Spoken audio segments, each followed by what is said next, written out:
Let they who have ears hear me now. Haha, real deal, Ray. All in your ear, pussies, this evening. And the quick topic of this video is entity creation. As most of you know, we have just opened the door to the new rapid cash stimulus ritual, the major money MOJO.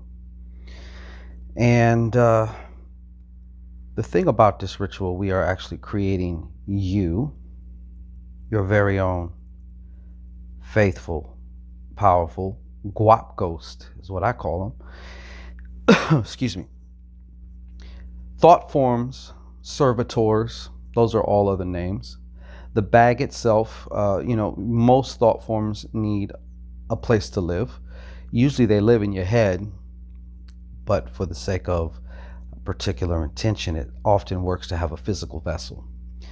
So the reason I'm making this video is one of our wonderful clients asked a really great question.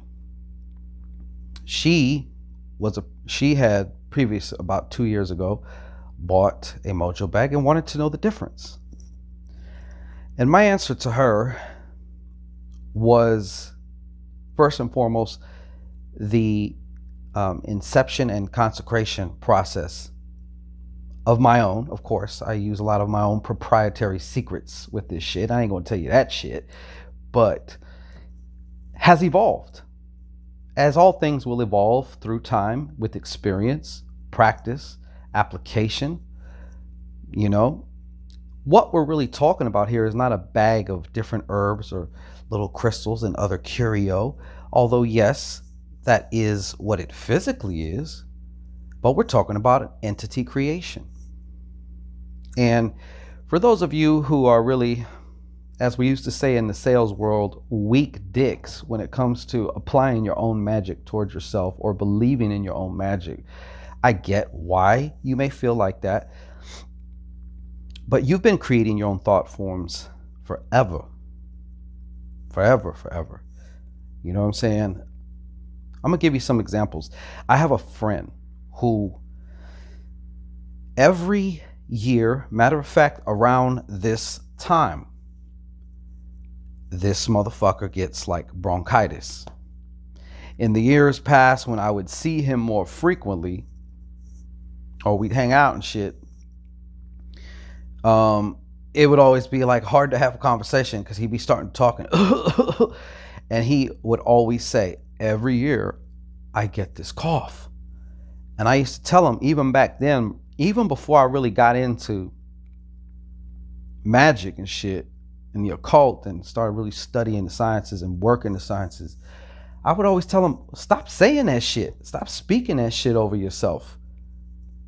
Well, you can look at that just as an example of one form of a thought form. And this thought form has enough energy, belief, and momentum. To him, it's a known fact. So every year that entity is going to show its ass around February, March and make it so he can't fucking breathe right or can't talk because he's coughing and shit. Another form of a thought form. I'm always a loser. I'm such a loser. I have such bad luck. Another one people like to say a lot. I'm so clumsy. Cancel clear, cancel clear, cancel clear. One of my favorites, bitches just love me. You know what I'm saying? But what I'm saying is, you can look at these as thought forms. Now, some people say thought forms, servitors, they only exist in your head, though. They're only good for like in your head. Bullshit. At the end of this brief video, I'm going to show you some proof how your thought forms can gain enough mass and power. The analogy that I told the client also, as far as, and she also, well, you're probably seeing a screenshot of the question that she asked me, but she asked me, as far as like feeding it and things like that. And the analogy that I told her was, think of it as kind of like moisture in like the upper atmosphere, right? It's pretty much stuck up there until it kind of coagulates, congeals, gets enough density to where it starts to gain mass and it starts dropping in altitude. Well, we go from upper atmosphere to lower atmosphere, and then that mist and them gases turn into rain and snow and sleet, physical shit hitting you on the head, you know? Another analogy I want to tell you when creating an entity, I want you to think of it like a plant, right? And I'm just going to use this ritual as an example because I'm in spiel mode right now. Nigga, shit, call me Shango Spielberg right now, okay? Because this is real spiel. That's the difference. It's not just spiel. It's not really spiel when it's real. Facts. All factuals. All facts, no cap. It's like if I create and, you know, I get it to like where it's a bud coming out of the soil, and then I hand it off to you. You know what I'm saying? Let's say it's a bud of some fire ass weed. We're talking 40% THC. Like, your money's going to be high as fuck when it smokes this shit, right? But I hand it to you when it's still growing, it's still germinating and shit. And I tell you, all you got to do is give it your attention. Give it some attention. Give it some love. All entities love love, even your thought forms. It may be reverse love, depending on what kind of thought form we're talking about, right? And to be quite honest, on a more macro scale, every fucking deity that you can think about is a thought form. We created the concept of whatever said deity is, what they look like. And yes, we may have been describing certain energies, so we wanted to personify them. That way we could understand them better with our limited physical minds. But let's get back to the analogy of the plant, right? So with this major money mojo, for example, Spielberg, it's like I get to create my super duper hydroponic fucking genetically steroided 40% THC kill. And I'm like, all you got to do is water this shit, give it some attention, give it love. As I mentioned, all entities love love. One of my favorite forms of magic is MOJO magic. It allows me personally to engage my like childlike imagination at times with it.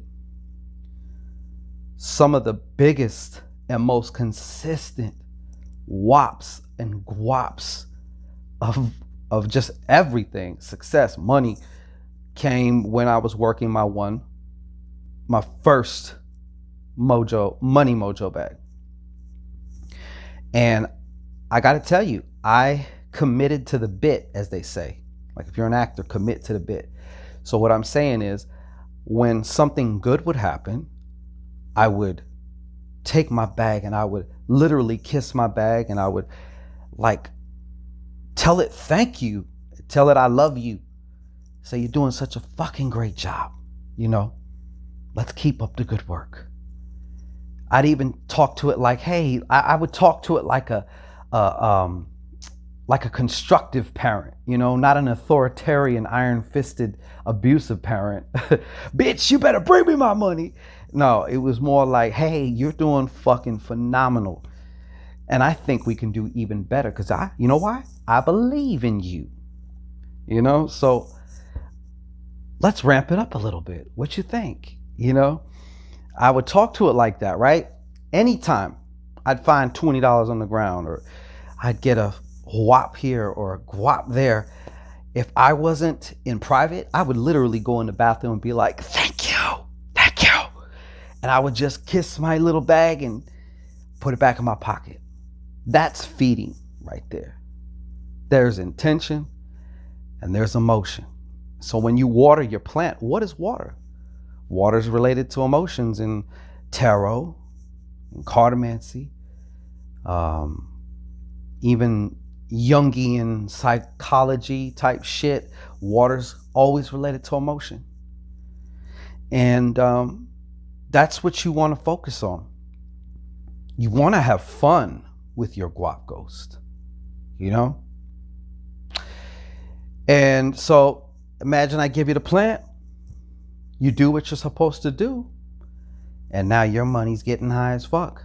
But if I give you your plant and maybe you water it for a day or two, you tell it, you talk to it. And by the way, science has even basically proven how plants, literal plants, love. Everything loves love. Plants grow better when they're taken care of. You know, when they're talked to nicely, they've hooked sensors up to plants. Plants know when you're talking to them. They understand the emotion that you are projecting to them.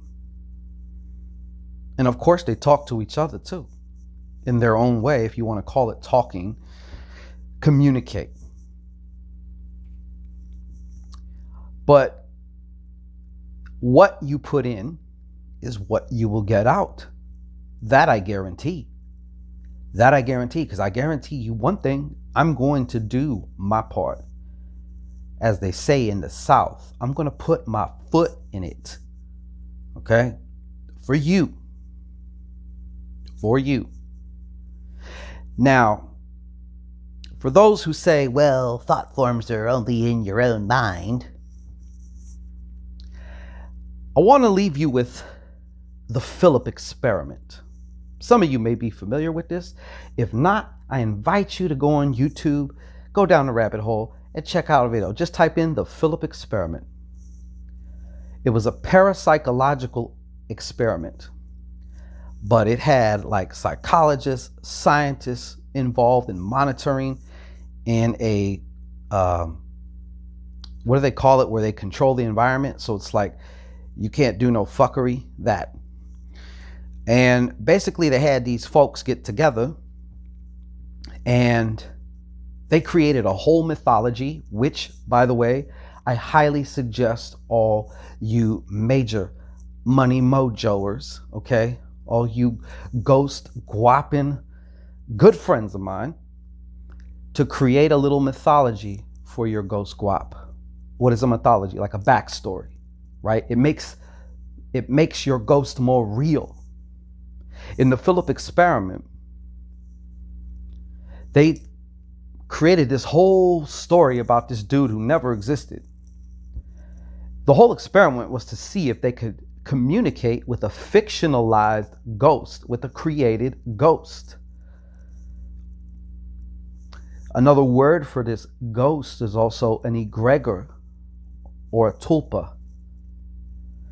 And they started producing physical phenomena with a fake, fictionalized ghost. Real phenomena. And like I said, I'm not going to take too much time on that because you can look that shit up yourself. Don't take my word for it.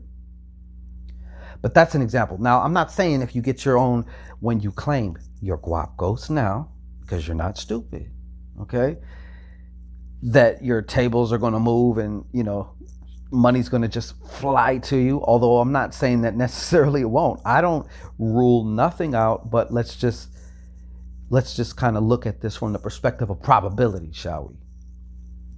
More than likely. I'm going to give you an example. I'm going to leave you with this.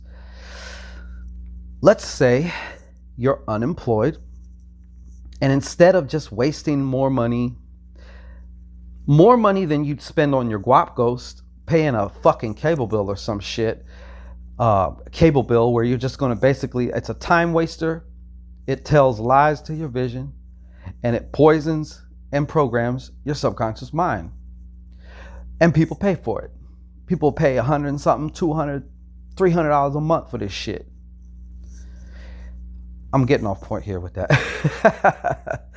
So where was I at here with this? So let's say you're unemployed. You decide, hey, you know what, Shango, I'm about it. I don't want to be without it. Okay? I'm finna get up on this like a scout on a new route, Jack. And so you invest, and it's $147. I'm not gonna fucking beat around the bush about that. I mean, that's not the point. But let's say you invest, and you definitely want a particular kind of employment. So you get your GUAP ghost and you start bonding, acclimating your GUAP ghost to you. And you start doing what a logical thing to do would be, right? Your GUAP ghost is going to help you, but in some ways you need to help your GUAP ghost out. So you decide you're going to start putting in applications, right? Maybe at first you don't really hear too much, first day or 2 or 3, right? On the 4th day, all of a sudden, it's 11, 12 o'clock at night, you get this very strange hinkering for some zuzus and wham whams. So you take your hungry ass to the 7-Eleven or to the Special K to get you your zuzus and wham whams. So you go in the store, you get your zuzus and wham whams, and as you're exiting the store, you happen to run into an old acquaintance or an old friend. God damn, I didn't recognize you. And after a few minutes of chit chat, you ask, so what you been up to? Like, where are you working? What are you doing? Yo, I'm over here and I'm doing XYZ. Yo, they're hiring. I can get you in like the day after tomorrow. What's your number? So you give your associate or friend your number. They instantly text you back. Look, here's my number. Lock it in. I'm serious. Like, give me a call tomorrow and we're going to set up something for Friday. I got you. They pay $35 an hour. Next thing you know, you're employed. You see, some would say how it just kind of fell in your lap, right? But you put yourself in the position right there so your lap could be where it would fall, even though you didn't consciously know that's what you were doing, because you were just going out for zuzus and wham whams. Logically, the logical thing to do is you're putting in applications online, and that's cool. And it could have happened that way. But as it turned out, you just happened to go to the right store, at the right place, at the right time. You happen to travel to this store, using the right route. Maybe if you took this route over here, you would have ran into some late night construction. And by the time you got there, you would have missed your acquaintance. So my question is, who all of a sudden gave you the urge for your zuzus and wham whams? That was your GUAP ghost talking. He wanted some zuzus and wham whams. And now you got a job, paying $35 an hour.